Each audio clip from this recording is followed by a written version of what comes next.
you'd be like, hello, I'm Ash, and I'm Tim. And we're back. Try not to be awkward. Let's run that back. Hey guys, my name is Ashley and this is Tim, and we are marriage coaches here in Phoenix, Arizona, and we are also high school sweethearts. Fun fact, we got married right out of high school because we are clearly insane. Anyways, it's been a wild and crazy ride over the last almost 15 years, and we're really excited to share some of the things that we've learned with you guys. We're never gonna get this done. Welcome to our channel, guys. That's it.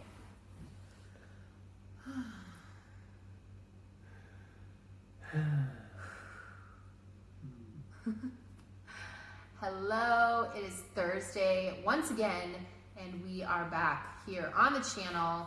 I forgot we were filming tonight and took a shower, did not reapply my makeup. I'm not sick or dying, so that's that. I just don't take showers, so what's To my get concern? the... Are you serious? Can you open this for me, please? Sure can. Thanks. With my muscles. It is late at night. Our daughter has to be up at like early tomorrow to be at school for this camp thing that she's doing for school. So we're a little tired and a little loopy. So on our blog this week, we talked about conflict a little bit. That was kind of how it started. You mentioned it. I mentioned it. Kissing. And then we talked about our first kiss. How to end conflict. How to end conflict. Kiss. Have a kiss. There you go. But Yeah. the point of the whole section about conflict was really that I think a lot of times we set a goal, maybe not consciously, but I think our subconscious goal in marriage or in relationships in general is to have as little conflict as possible, right? And so, you know, we think, oh, we use that almost like as a marker of a good marriage. We rarely fight. We always get along. There's never conflict. It's just so easy and so simple. And I think that that feels comfortable. Yeah. For sure, for a while. And that's certainly how our relationship started out. There wasn't really conflict at all until right before we got engaged, I think.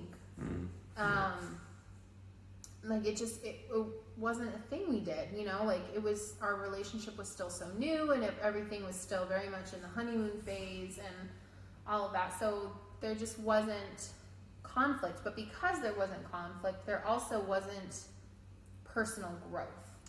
Yeah. Yeah, and I mean, that's not really something that we were looking for when we were a senior in high school. We weren't thinking about, Right. I really want my partner to encourage me to be a better person. I mean, honestly, right? We weren't thinking. I mean, we were 18 and 19, so it wasn't like we were that mature, but I think, you know, even in marriage after, how many years has it been? 14 years of marriage. I think sometimes it's still easy to slip into that, you know, that mode of thinking where you're like, less conflict equals a better marriage.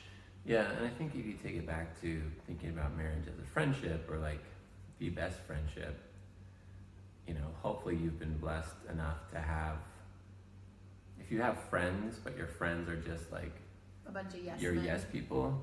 I was gonna say yes people. Oh my God. Yes So people what it's meant to be. where you've never had any conflict, you've never had to like resolve anything with them, they've never like called you out on your stuff and said, hey, you're being an idiot. If that's the only model that you have for friendship, and whenever someone calls you out, you're like, oh, you just don't understand me, Right. I'm living my life, I'm choosing me, Right. And then you just abandon that friendship. I'm gonna draw up boundaries because, you know, you just can't understand my life to the fullest. Whatever the case may be. You're getting sassy. I know, I really am. That was a little hip There are action. cliches going on there. Wow. If that's what you think friends should do, and then your spouse, you know, all probably imperfectly, is encouraging you to change the way you act or change your attitude on certain subjects, Right. I think it's difficult to think about that, right? And you're like, I'm just gonna go to my friends who don't ask me to change or be a better person, Right. right?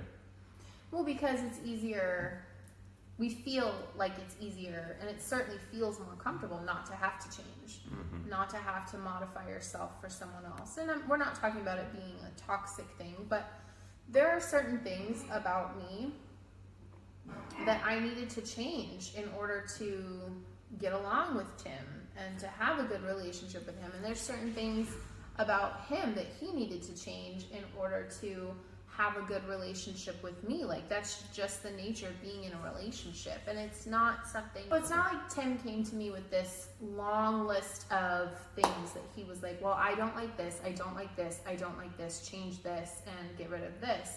It was just a natural part of growing together and living together, where I realized that the way that I reacted to something or the way that I approached something wasn't helpful for him. And he realized often that the way that he reacted to something or approached something wasn't ideal for me. And so because we were coming from this place of wanting to serve and wanting to love the other person, there were certain things that we changed about ourselves, and that was not always comfortable. Yeah, and I think there's a lot of things that go into that. Obviously, for yourself, it takes understanding that you're not your ultimate self, and that change is good a lot of the times, and understanding that, you know, the things that your spouse is drawing out in you. I had that quote from Tim Keller that I told you about, seeing the better you. I don't remember. Anyways, Tim Keller is a pastor in New York City. Look it up, and then you can read it on Saturday night for our Saturday Night Live. I remember what it was. He was talking about, you know, anyone in a marriage can imagine someone who doesn't have all the issues that your spouse has, right? So they can imagine whatever the case may be, right? All the things that trigger you, or the idiosyncrasies that bother you about your spouse, or, you know, the things that aren't great in your spouse. I mean, the character flaws that your spouse has. Right. So like anyone can imagine them, like another person that doesn't have those things. But what he was saying is essentially those that are in a committed relationship, the person that they imagine not having those things is their spouse years down the road. Right, at their final form. Wow. Use a Dragon Ball Z reference. Boom. Um, I've never been more attracted to you. You know, so you're not looking for someone else to have those things, right? You're understanding and you're calling out those greater things that are in your spouse. Like, you see those things in your spouse and you're calling those things out. Okay. And so there's a couple of things to be careful of, I think, is I've at least heard of instances in which, you know, one spouse is very controlling, and then it becomes you must conform to the image that I want you to be for me to love you, or to be in a relationship with you, or like, you know, if you want me to stick around, you better start acting right. Right, and transactional. I am really with the attitude tonight. It's been a long week. I don't know where that's coming from. It's been a long week. So I think, you know, if it's coming from a place of love, you know, you want to change for your spouse. And for some reason, once you're married, people get so, like, antagonistic towards it. Like, oh, I'm not going to change who I am.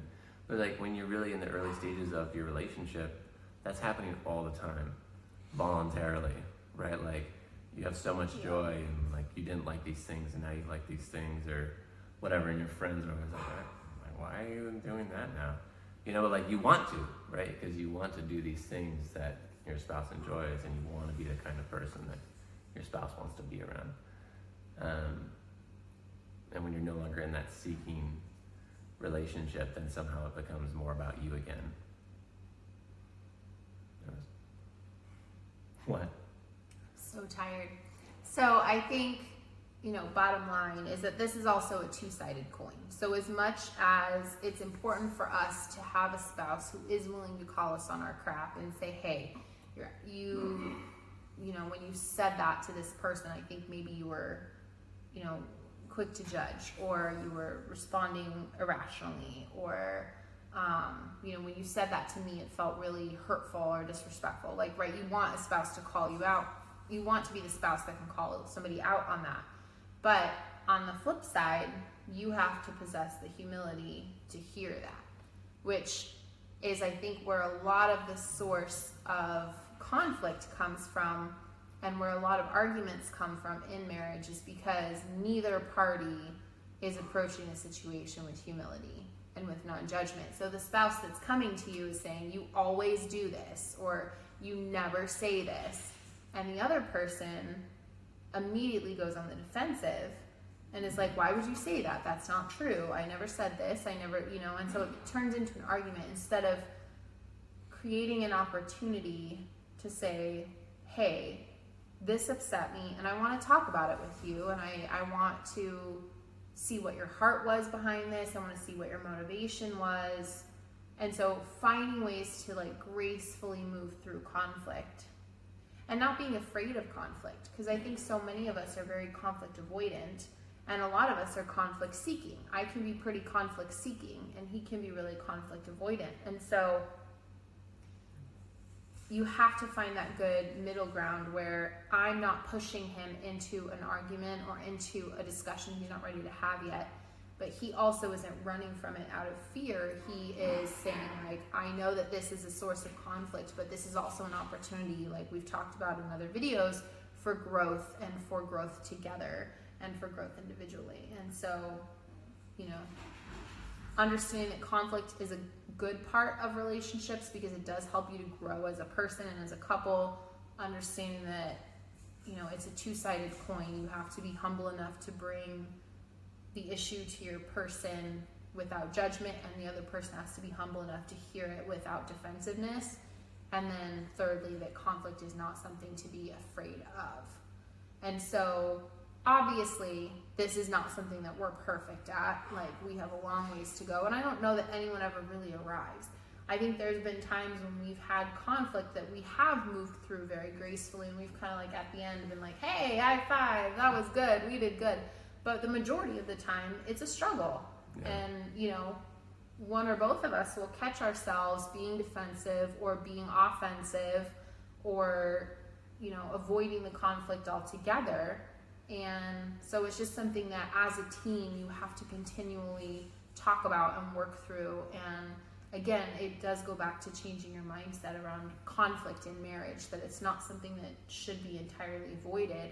It's healthy, and as long as you're able to keep it healthy, it will serve your relationship and push you closer together and make you a better person. Yeah. Great. So, and when in doubt, kiss it out. That's what I'm gonna put on a shirt. Wow, did you make that up? I did right now, actually. I love that. Can we make a t-shirt? Don't patronize me. I'm not. I think it's cute. I'm serious. Aww. When in doubt, kiss it out. I love that. Circling back to the blog. Circling back to the blog. Yes, that was the second part of our blog, was all about our first kiss. And it was funny. Sorry, my hair is like bothering me. It was funny because I was writing the majority of the blog, and I wrote the first part, and then I was like, yeah, I think that'd be fun to talk about our first kiss. And so I typed out her perspective section of it, from what I remember from our first kiss. And then I didn't let Tim read what I wrote, and I said, I want your perspective on what our first kiss was about. And I really sometimes feel as though I need to adjust my expectations when it comes to asking you to remember things, because I take it personally sometimes when you don't remember details I think you should remember, or when there's no like magic in it. You're like, well, I remember that it was like around your driveway and I kissed you. And it's like one sentence. So, no, but so it was pretty funny reading your recount of it. Was like not quite as long as mine, obviously, because I'm a little more of a storyteller when it comes to that stuff. But it was kind of fun to look back and read what your perspective was. Was it better than what you expected? No. Oh, well, okay. It wasn't. I expected you to remember a little bit more. Especially about the basketball thing. That's what I was surprised. I thought you for sure knew exactly what game it was, like all of that. Like, I thought of anything he would remember about the story, it would be the game.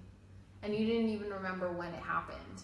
Like, you couldn't even remember the month that it happened. And I was just like, okay. But I'm over it now. It's cool. I do the remembering for both of us. I thought you were going to be impressed because it was more than just like, oh, we kissed in her driveway one night.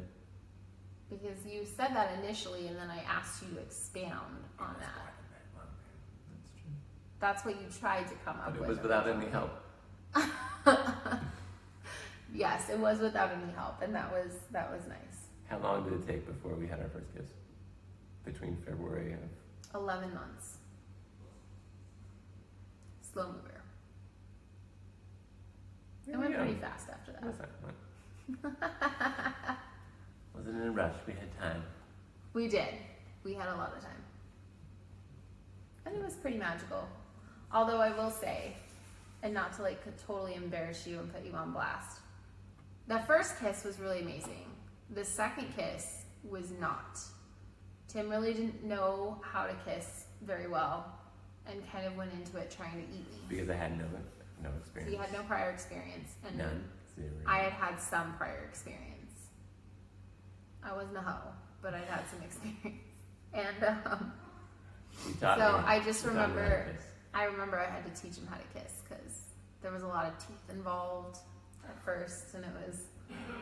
And I don't like. I have a thing about my teeth touching somebody else's teeth, which really only happened with you. I didn't know it was a thing until it happened, and then I was like, teeth. I don't like this. But anyways, yeah, it wasn't bad. You got a lot better. I will say that. Nice. I really, after 14 years, I finally enjoyed. Just kidding.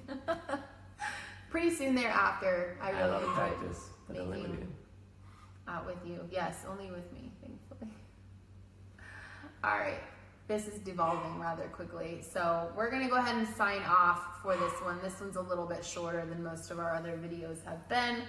But we're tired, and that's just how it is. So next month, we are going to be focusing on...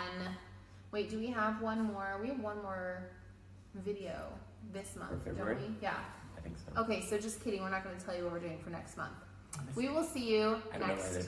Thursday. It's a mystery. I know. I'm the content creator for our blog, so it kind of goes in the direction I steer it in, unless he has a specific idea, which he's been pretty swamped at work lately, so I don't think he has much room in his brain for creativity at the moment, which is fine. That's why I'm here. Why is our dog barking? Because she's in her room. She's stuck in her room. Annoying. Okay. Anyways, have a great Thursday, a wonderful weekend, and make sure that you check out our new blog coming on Monday. Make sure that you are following us on Facebook for our Saturday Night Live, which may wind up being on Sunday, depending on how late we're at my parents. And what Subscribe. else? Subscribe.